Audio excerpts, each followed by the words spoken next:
Okay, great. So did you have any questions before we start today?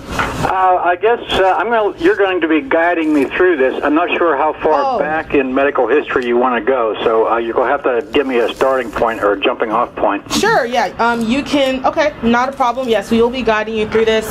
No problem at all. We're going to ask you questions. Just answer it to the best of your ability. Okay. Anything that you can remember regarding your wife's unexpected event would be nice of you to share. Okay? Okay. All right. So we understand that your wife experienced an unexpected event. What was she admitted to the hospital for? It's a surgery called detethering of the spinal cord. Okay, detethering of the spinal cord. Yes, that is a condition where your spinal cord grows fast to the dura that it rides inside of.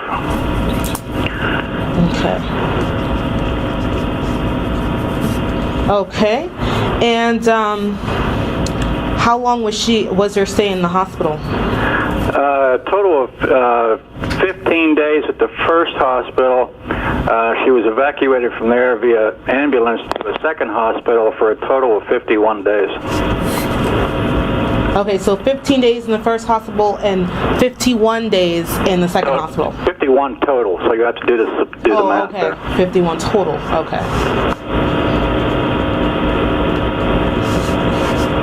All right. So now would you please explain the unexpected event that happened to your wife?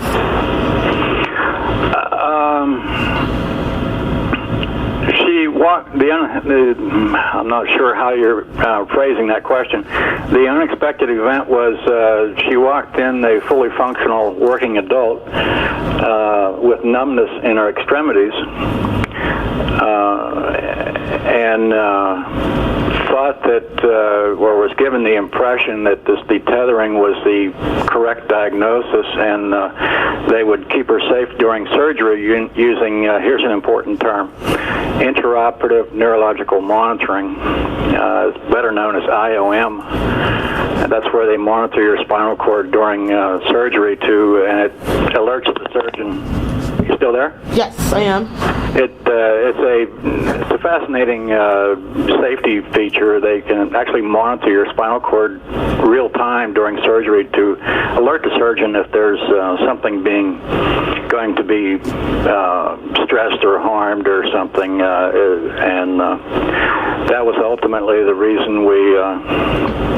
After going to several doctors, neurosurgeons, and uncomfortable with the diagnosis of tethered cord, then that was thrown in as, and they all come up with the same diagnosis incorrectly, following each other's lead.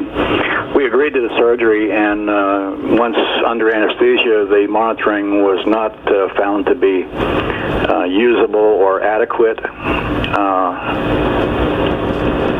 That incision was at 7:29 a.m.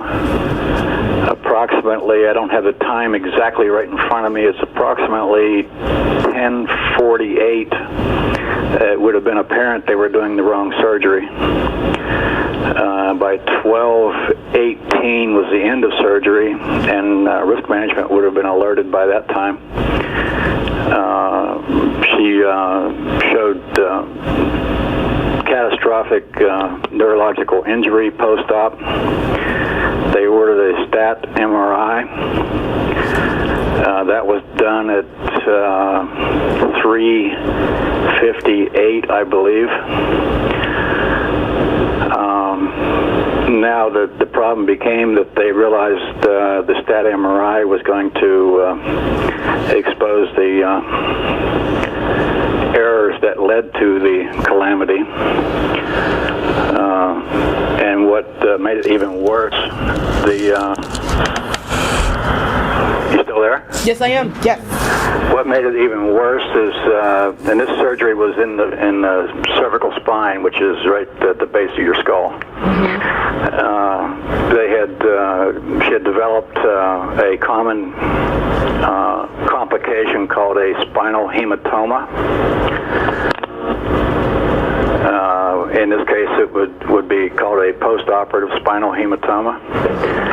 And the real cause of the displacement of the spinal cord was there was a huge cyst in the spinal canal pressing on the spinal cord. And now the hematoma was pressing on the cyst, compressing the spinal cord even more. And the response was, and I have no way to prove this, but it seems stereotypical of the industry. Since risk management would have been in place at that time, the decision was made to pretend nothing was there and continue the care as if it wasn't there, and started injecting her with blood thinner and morphine, which is the exact opposite thing you would do in that case, and proceeded to, how should I say, manipulate the stat MRI. They wound up with 4 professors who all agreed to participate in the